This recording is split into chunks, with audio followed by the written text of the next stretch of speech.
Yep. The late entrant here. Oh, great. I knew there was a fifth one. Great. So why don't we just go down the panel here and have each of you introduce yourselves, talk about kind of your company's experience with blockchain technology, kind of just like the highlights of it, and a quick observation that you want to, share and make sure that we cover during the course of this conversation. So why don't we start with you? All right. My name is Jesse Chenard. I'm one of the founders of a company called Monetigo. We are a blockchain solution and middleware provider. We've been doing a lot of work in developing nations around the world, primarily in India. Our real approach is how does blockchain integrate with existing systems? Everybody's talking about going to production with these things. And we realize that central banks aren't going to be changing their approach anytime soon, or their settlement reports or their processes. So how do we bring them into the ecosystem, and how do we get the registrations done for regulatory purposes? How do we streamline the existing processes while we slowly change them to a more, I think, advanced platform, which we see blockchain being? So our work primarily is with banks, but we also do a lot of work with central banks and the clearing and settlement houses to give them some education, give them some early learnings. Our real approach with them is don't change anything right now. Just put a note in, or even let us figure out a way to use your existing payment and settlement system so that we can build more complex applications on top of that. My name is Ashwin Kumar. I am responsible for product and business development for Deutsche Börse.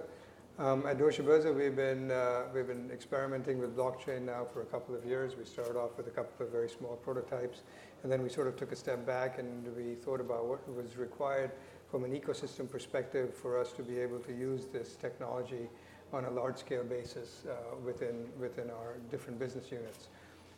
As a result of which, we have 3 different initiatives that we are currently working on. One is an initiative with the Deutsche Bundesbank, whereby we're looking at settlement of securities against a central bank issued coin. Another initiative that we're working on is with a group of other CSDs, whereby we're looking at cross-border collateral management and transformation across multiple jurisdictions using blockchain technology. And the third initiative that we are also running right now is the issuance of an ECAG, or a clearinghouse coin, which will enable banks to bring commercial bank money onto the blockchain and enable it to then have the commercial bank credit expansion on the blockchain as well. Well, my name is Ram Kamaraju. I work for CLS Bank, where I'm responsible for innovation and technology delivery related to that. CLS Bank sits at the center of the FX market. On any given day, we settle about $5 trillion worth of foreign exchange transactions in 18 different currencies. We have 66 settlement members, as well as 23,000 plus third parties settling their FX rates through our system. Well, the reason that we are here, or I'm here today, is because we're launching a production service, or we're planning to launch a service in 2018, and we're right in the middle of working through that. It's called CLSnet, which standardizes the bilateral netting processes for those trades that currently don't get settled through CLS. This is a global service offering. We're right in the midst of it, and I'm willing to share the experiences as we go through the discussion today. Good afternoon. I'm Corey Tadaro. I'm the COO of Hashed Health, which is a health IT innovation startup out of Nashville, Tennessee.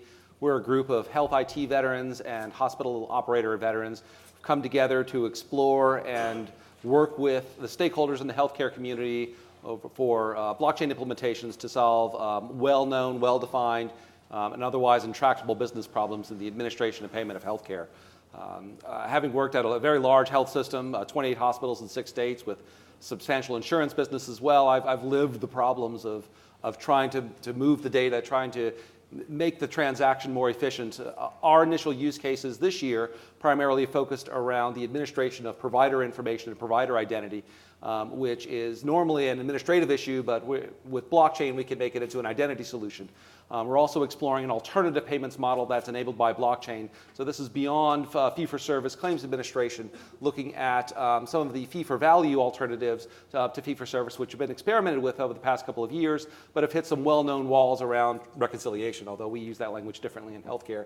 That normally takes place a year after the delivery of healthcare for fee-for-value. So we're talking about episodic care, bundled payment initiatives, quality care initiatives. How can we move those transactions into real time, primarily?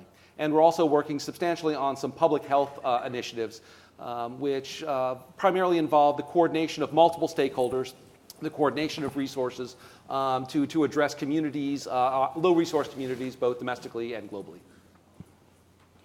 My name is Dave Treat. I lead the blockchain practice for Accenture, globally for financial services, and I'm the deputy head firm-wide, which gets me out of my financial services box and into all sorts of new industries, which is a lot of fun. I have to apologize, though, Brian. I just literally came from a session where I talked about, you and I have an ongoing dialogue around the importance of gender equality on panels, and I just said how much I know it's at your heart. Panel, but yeah, I know, right. but I know it's how much at the heart of what we've talked about, and I know it's at the heart, your heart and core. Yeah. So that was my delay on getting on stage. I was like, hey Amber, do you want to just stay on stage for a minute? Because it is so important. And I just apologize to all the folks that I just literally called you out as being. I really respect that of you, and so Thank you. and I'm trying to emulate it. So and apologies for all. Let's put together a program to help fix this. Yes, we did too, and that was the focus of that whole session. So, Good. Sorry. Thank you, David. Anyway, so in terms of So with that, now you have to tell us about which of your projects are Yes. in pilot or production mode. No. Yes. Yeah. So we are. So naturally, right. So we're the world's largest independent, and that's the operative word, independent tech services company. So we fiercely defend not having a product. We focus on working through our client relationships, our industry knowledge, our ability to go to a client and say, look, we understand how different new technologies will apply to how you need to transform and how we can do that with you. And then it's our partnerships with all of the startups, the traditional tech players, the consortium and ecosystems where we bring that constellation of capabilities together to then work with clients to drive that. So we have we now have an enormous number of pilots and POCs cutting across industries. We've gotten our entire client relationship account structure in place. But if I call out a few of them, we've got some really interesting things going on within capital markets around clearing and settlement, within the payment space, within the insurance space. If I get out of financial services, and I know I'm rattling off all the usual suspects, but between supply chain, trade finance, digital rights management as one that's really firing up. Health is huge, and so I guess one thing that I would call out maybe specifically is. It's the topic of the next panel, is work that we're doing now around identity as an underpinning key catalyst to all of those use cases, whether it's the identity of an individual, a group of individuals, a thing, a computer, et cetera. So it's been a huge theme of this conference, and we're very focused on it and starting to actually develop. So do any of us have something that we would call a blockchain in production yet? Okay, this is fine, which I don't think that puts us out of the We're about to ordinary get there. here. No, we're working on it, right? So what would you say is like the biggest barrier right now to getting any of the active POCs you have to production? So I clarified. I think one of the discussions that we get into a lot, and a question I got asked is, the tipping point. When is this going to be real? And one of the things to focus on, and again, I don't want to call anyone out prematurely, but the thing that really, there are things that are in production environments. But so we have something that's in a production environment technically. I mean, that it's it's dealing with real value and moving it, and it's doing real things in production. Yeah. But it's at such a small scale. I didn't jump at the question. I don't answer that question and say, yes, we're in mass scale production and adoption is underway. Mass scale is we're different. nowhere near No, that. But production, But I'll define production as you are exchanging assets of real value. Somebody's ox will get gored if this does fail, right? And where the only barrier between this and growing to scale is the DevOps side of getting enough transactions per second and that sort of thing, but that the business tension, the business workflows have been sorted out. And it's an MVP, but it's still production, minimum viable production, I guess. Well, my opinion is that, I mean, specifically with respect to Hyperledger Fabric, for example, we've been working through with IBM, who is the leading developer for that software, as well as the community. It's just a matter of that software maturing. And the point also is that I don't think that there is a barrier per se at this point. It's just a matter of using the technology to solve a real business problem, right? And that's going to take some time. The other thing I would just add, though, is that for distributed ledgers, unlike other applications where you can just install the software in your company and you have potentially an edge, in this particular case, you need a network effect. So I think somebody coined this term, so I cannot take the credit for this. The term was minimally viable ecosystem, right?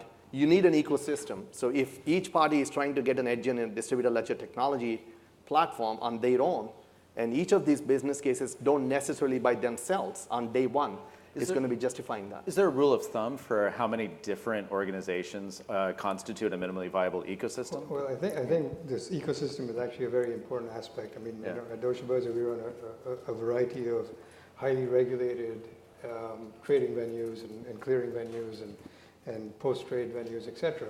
And all of these have one thing in common, which is we're highly regulated. And in order to bring in any of these new technologies, whereas you know, the regulators don't regulate the technology per se, but they regulate us, we have to demonstrate that these are technologies that are ready for use and fit the bill.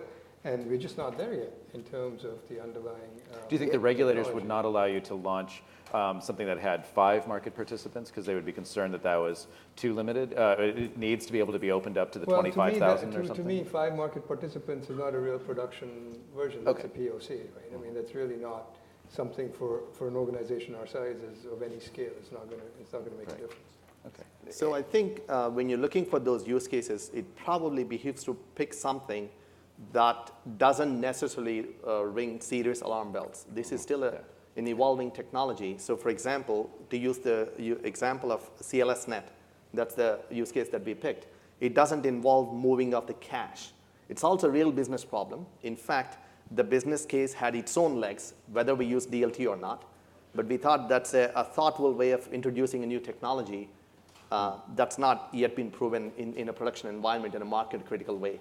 So there are these techniques. So I've heard of Everledger implementing something called a shadow chain, right, where they use a chain to kind of emulate what's going on in kind of a paper-based or kind of non-blockchain-oriented way now, just to make sure that transaction rates can keep up, but perhaps to add a layer of transactional integrity to a system that didn't have that before. Is that a technique that you've seen used in places? So that definitely see it in healthcare. Yeah. No one is going to take themselves off of their very badly constructed systems and set sail on the Hyperledger ship or any other blockchain ship for a while now. And to address your earlier question, our barrier in healthcare is familiarity with the technology.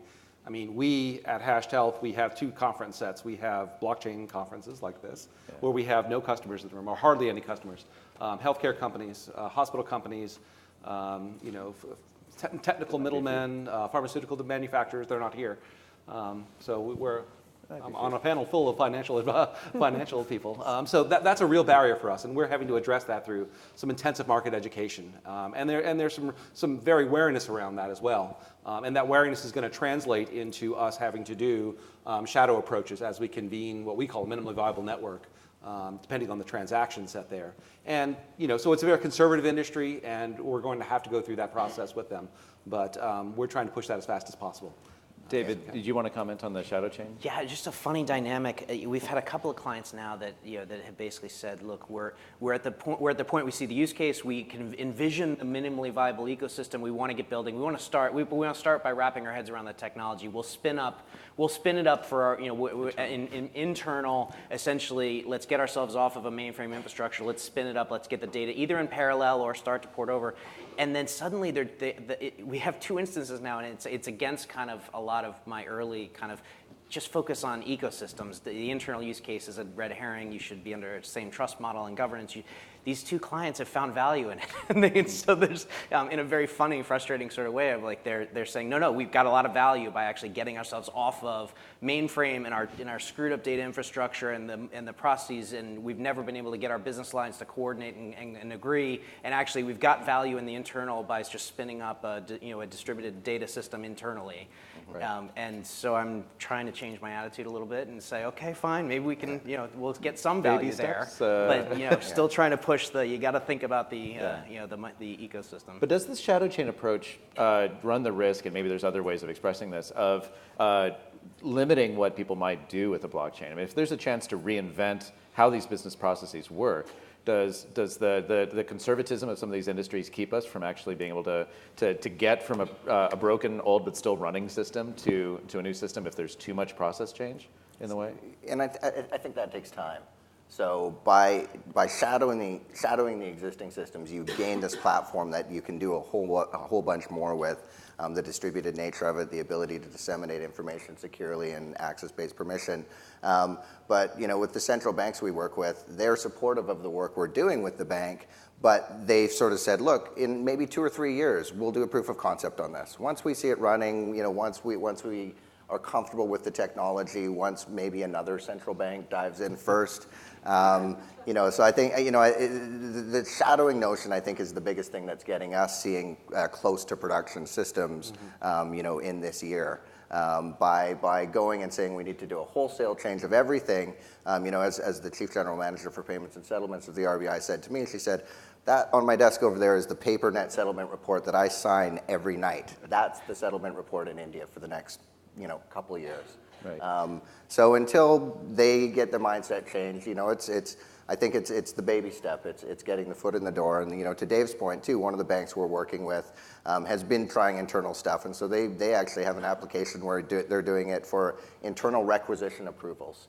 Because right now it's an email system and verbal approvals, and they want an audit trail at the end of the year. So they've said, can we do this? And we're like, yeah, you could.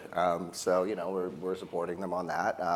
And they've got more advanced use cases too, like for interbank loans where they want to attach the contract to the actual real-time gross settlement for reconciliation purposes later or disputes. I think it's to the point of what's holding us back. I think a lot of it has been trying to sell too much to everyone. And what we found, and possibly trying to introduce too many people into the ecosystem at once. So when we started our blockchain consortium in India, there was 12 banks and 10 different use cases, and the retail banking and the commercial banking departments. And what we've started to do is just slim it down and say, okay, you like this use case, we're going to work with the National Payments Corporation with you. You like this use case, we're going to integrate real-time gross settlement with you folks. You guys like the use case of taxation registrations, we'll integrate it with you as a bank. And then as we start to do that, we've got a blockchain running. It's all on the Hyperledger fabric, so it's got a common infrastructure. But right now, each of them is only getting that one single simple use case capability. And then at the end of it, we open it up to the whole ecosystem. So that's how we're trying to grow the ecosystem out, by individually focusing on them, but giving them the common platform, and then with the promise. And the regulators weren't holding that back? I mean, what role were they playing? I mean, obviously India is a different market than other places, but do you kind of get in by supplanting existing use cases and business processes and then? So in some cases it's, well, first of all, India with the demonetization and their push for financial It's an interesting time there for sure, yeah. They've been pushing the banks very hard, so we've got a very receptive receptive audience there.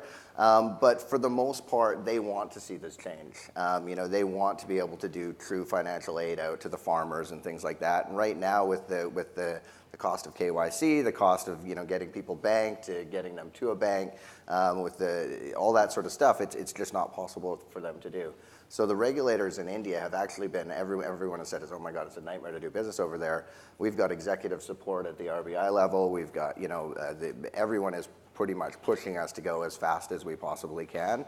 And we've seen that now. We're operating in opening up a couple networks in Africa and in smaller countries there. Same thing. We just sort of took our playbook from India, said, hey, do you guys want an immediate payment system? Do you want the ability for push-pull payments, the ability for information settlement attached to your payments? And they actually have moved quicker. One of the countries has moved quicker than it's taken us for a year in India, and they're ready to deploy. So I think it's from a regulatory standpoint, our approach has been, don't change anything today. We're going to integrate with your real-time gross settlement systems. We're going to integrate with your existing filing systems. Over time, we're going to make them better with you. But right now, this is sort of the sandbox we get to play in. Ashwin, how would you compare this to the kind of the regulatory environment in developed markets and being able to take then, again, POCs and pilots to runtime? Does this end up creating an advantage for developing market regulatory environments? I think in the case of developing markets, particularly like India, et cetera, which is going through a transformational shift in terms of the underlying population and bringing them onto a banking segment, there is clear application that will probably move it faster. But in our experience, we found our regulators to be extremely open, extremely cooperative, extremely engaging on this topic. As I mentioned, we're doing a joint project with the Deutsche Bundesbank, who is one of our regulators.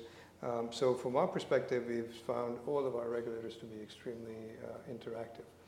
But if I could also just step back 1 second on the shadowing that you mentioned, I think there's a big risk that we run as an industry with the shadowing concept, which is we have different parties that are providing different protocols, and one institution is using multiple providers with different protocols to do different aspects of their build out internally. I think we can end up with competing protocols or protocols that don't really talk to each other, with a spaghetti bowl similar to what we have today, just with a blockchain technology. And that's something we as an industry have to manage much better than we are right now. Yeah, I would actually say that one of the other problems with shadowing approach, for example, is that I've seen this in a few other banks, and what typically happens is, okay, we have 6 systems trying to do the same thing. Okay, how about creating a 7th system which will replace these all, but it's going to run in this prod parallel mode, and lo and behold, 2 years later, you have a 7th system. You have 7 systems that are just running, right? There was somebody on the first system who wouldn't give that up, and yeah. And then instead of 2 years later, it'll be 7 systems. Now you're looking to create the 8th. So what are techniques? Sorry. Was there a question? No. Oh, so how would you address that in the POC and pilot phase? Is there something you can identify that might keep that from happening? See, I think one thing, my opinion is that we should try to avoid boil the ocean solutions, because they look really transformative. They're great from when you're just trying to do a POC. For example, it's very easy to envision a system where you capture the trade as soon as it's been executed directly from the ECN, capture it onto the ledger. You implement the full life cycle of the product on the ledger. That sounds great, right? Because you can immediately get rid of hundreds, if not thousands, of systems that are duplicated across the global financial industry. The difficulty with that, of course, is that all those systems have been integrated very tightly to the bank's internal systems. So it looks very great on a piece of paper, and you could do it as a POC. But in order for something like that to take effect and go into production, I wouldn't bet. I would actually like to take the bets on the opposite side for something like that, right? So in my opinion, you have to try to look for use cases like the way you've explained it earlier. Pick those things that would solve real problems. They may not be really glamorous, earth-shattering, but you are solving a real business problem. And once you have that in place, you can use that platform to deliver more products on it. Because if you think of a blockchain or a distributed ledger, what is it? At the end of the day, once you create the platform, what you have is a piece of business logic, in the chain code in Fabric speak, and then state on the ledger, and maybe some thin layer that's interfacing into the systems. Once you have this, you can launch other products, other services on top of it. And the barrier to entry for the subsequent services is lower, and the cost of entry as well. That's Sounds like a lot of the same arguments for the adoption of cloud computing over the last 10 years as well. Start with the mundane, start with your DNS servers and email services and things like that, and then get to more core business process systems. I think the other thing is I think we're entering a new phase overall too, because I think there was a necessary phase where we had to do a bunch of POCs and prototypes because everyone wanted to learn the technology, right, by touching it, right? Not having it described to you, not seeing it on PowerPoint, but everyone wanted to have their teams gain a degree of experience and spin up the technology, and it almost didn't matter, right? What technology, what it was. They want blockchain. As long as it had, at the bottom of the screen where the blocks come right. out. I'll try not to make the mauve joke, but yeah, but we went through a phase where that was part of the learning curve, right? I think we've actually now tipped where organizations now don't need that part of the learning curve, and they're actually going back to getting into a phase where we can do it right?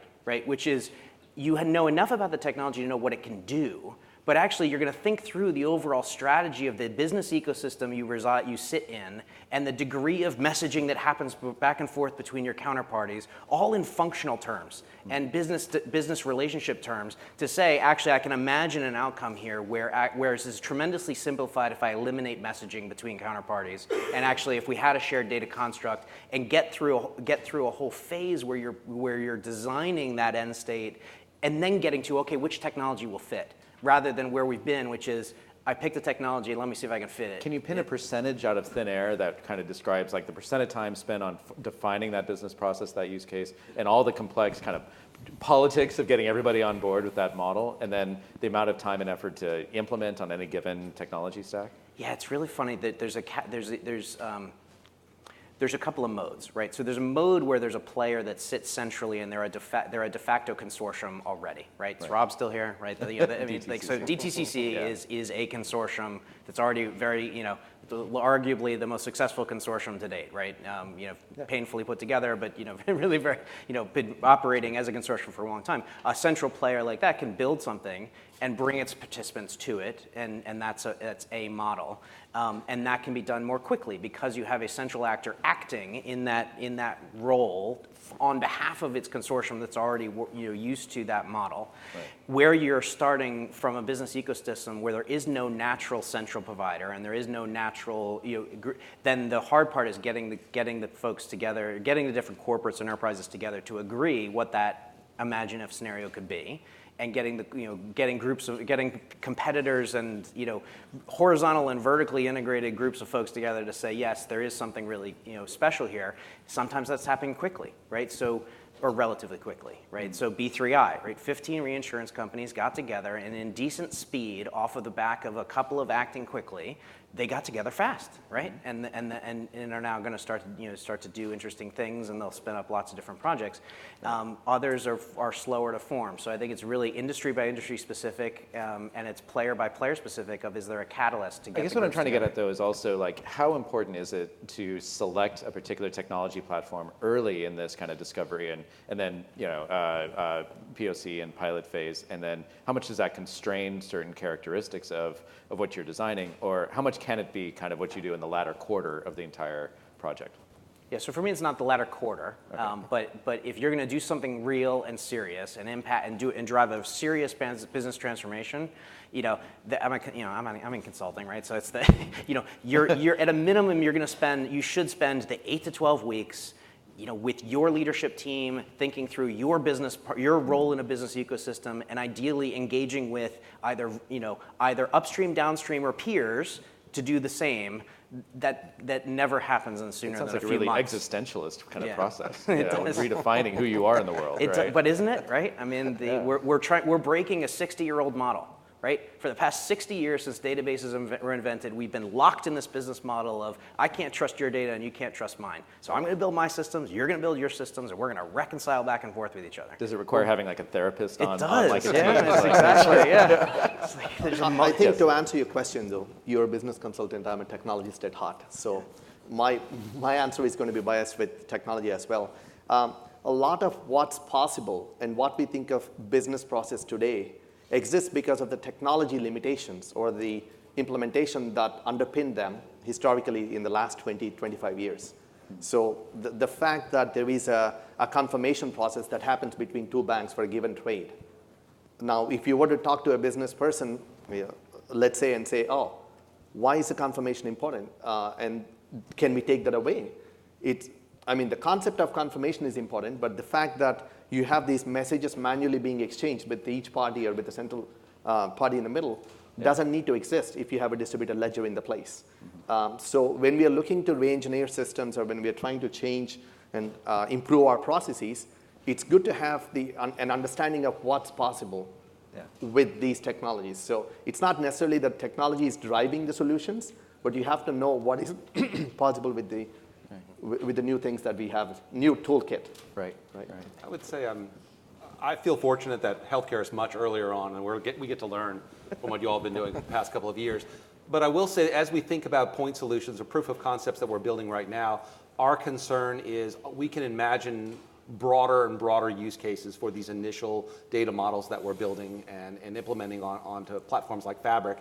And one of our limitations is we don't know where it's going. So there are things we would like to do, and the question always remains, well, we'll be able to do it with this platform?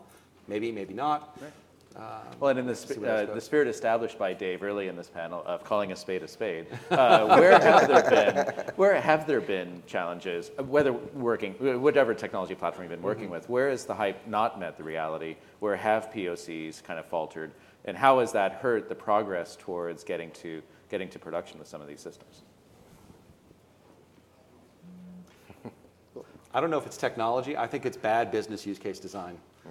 There are so many things you could do on a blockchain, which even while better than the current systems, the incremental value of which is meaningless given the $10 million you've already invested.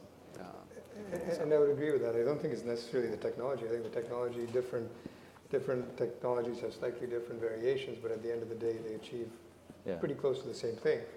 But where it falls down in a lot of times is getting consensus, not only internally but externally, and that's where to go to David's point, which is where the network is really important when it comes to actually rolling out these technologies, and is to get that standardization of thought process, of implementation process, of technology, etc.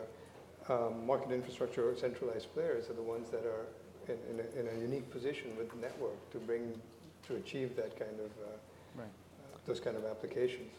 So it's not necessarily the technology, it's more the participants. Okay. So I might not give you totally negative information, but I could spend a couple of minutes just taking you through the journey that we went through. Okay. And we're still in the process of going through launching our service into production, right? So back in August of last year, July of last year, when 0.5 or 0.6 version of the Fabric was still being built out, we knew that functionality as it existed couldn't meet our requirements, right? But at the same time, we could see the potential, the fact that there is an open-minded community that we could work with, and we could see 1.0 could be on the horizon, right? At least people did acknowledge the fact that the solution as it existed at the time does not necessarily meet the requirements for the financial market industry, the capital markets.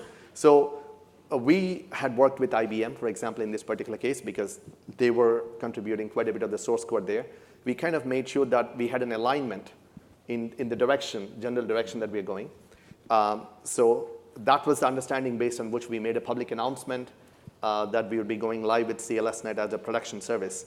And over the next few months, this is the thing to realize, right? It turned out to be a great partnership, but the reality is we had to work through so many details through the community. And then even as of March this year, when we started integrating the various pieces together, Fabric as a whole was, whatever tests that were being done in the code base, it was being done in a very limited fashion, whereas our use case demanded multiple nodes, real different nodes, and we were taking advantage of all the features like channels really to take advantage of the confidentiality.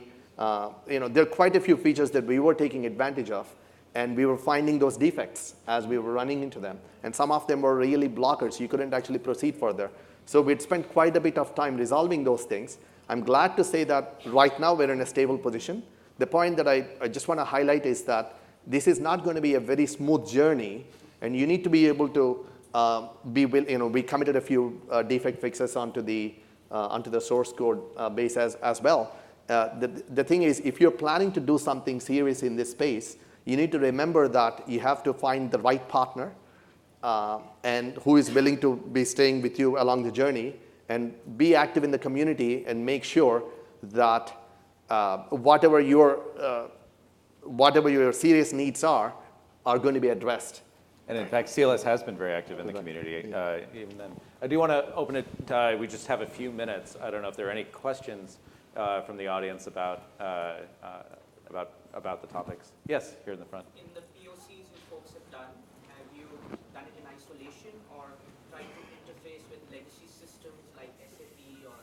Question was, in the work that's been done in the pilots or POCs, have you tried to integrate with legacy systems like SAP, et cetera? So in our case, yeah, I mean, our integration is done with the payment systems, but also then on the core banking system side of things is it's a touchy situation for these banks opening up their core banking systems, and how do you get access to the ledger?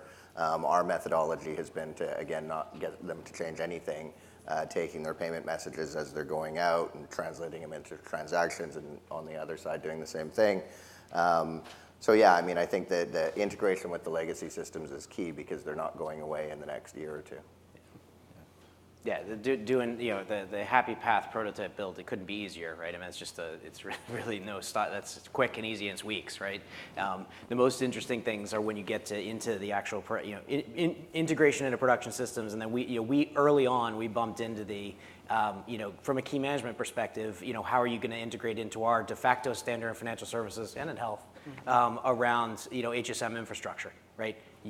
Keys and application layers, no, not going to happen. Like how are you going to get blockchain-based systems, DLT systems that have key management happen as does today in HSM infrastructure?